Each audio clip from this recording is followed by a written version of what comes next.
දැනගෙන හිටියද කොළඹ තියෙන රතුපල්ලිය බලන්න ඕනම කෙනෙක්ට යන්න පුළුවන් කියලා. මේ vlog එක ඒ ගැන. දෙවන හරස් වීදියෙන් කෙලින්ම මීටර 300ක් ගිහාම තුන්වෙනි ගේට් එක හම්බෙනවා. තුන්වෙනි ගේට් එකෙන් තමයි විසිටර්ස්ලා යන්න ඕනේ. මේ පල්ලිය බලන්න යන්න පුළුවන් වෙලාවල් තියෙනවා. ඒ ටික මම ඩිස්ක්‍රිප්ෂන් එකෙන් දාන්න. ඉතින් මම ගිය දවසේ ෆොරිනර්ස්ලා ගොඩාක් හිටියා. සාමාන්‍යයෙන් මෙතනට ෆොරිනර්ස්ලා තමයි ගොඩක්ම එන්නේ. අපි ඇතුළට යන්න කලින් මෙන්න මේ අබාය අඳින්න ඕනේ.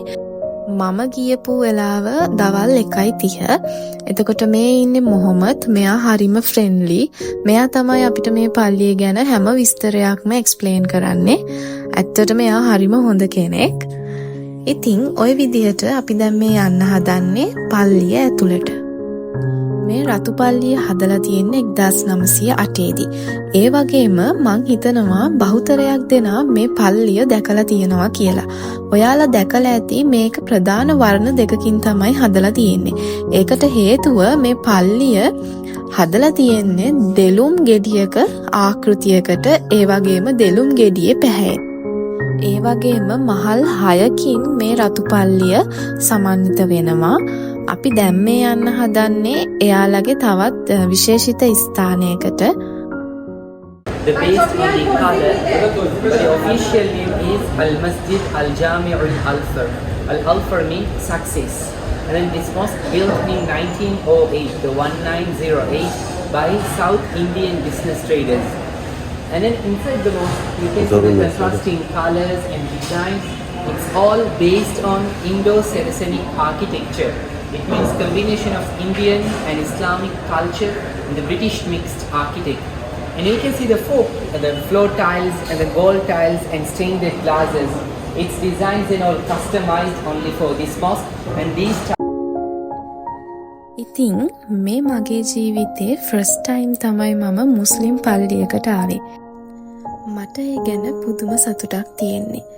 මම හැම ආගමික ස්ථානයකටම මේ වෙද්දි ගිහිල්ලා තියෙනවා එතකොට.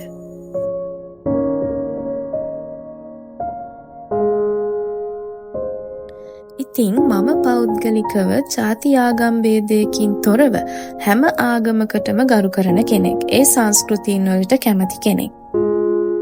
ඉතින් එයාලා අපිට ඕන තරම් ෆොටෝස් ගන්න, වීඩියෝස් ගන්න, ඒ හැම දෙයකටම නිදහස දීලා තිබ්බේ. අපි මෙතන බලලා අපි දැන් යන්න හදන්නේ රූෆ් টොප් එකට.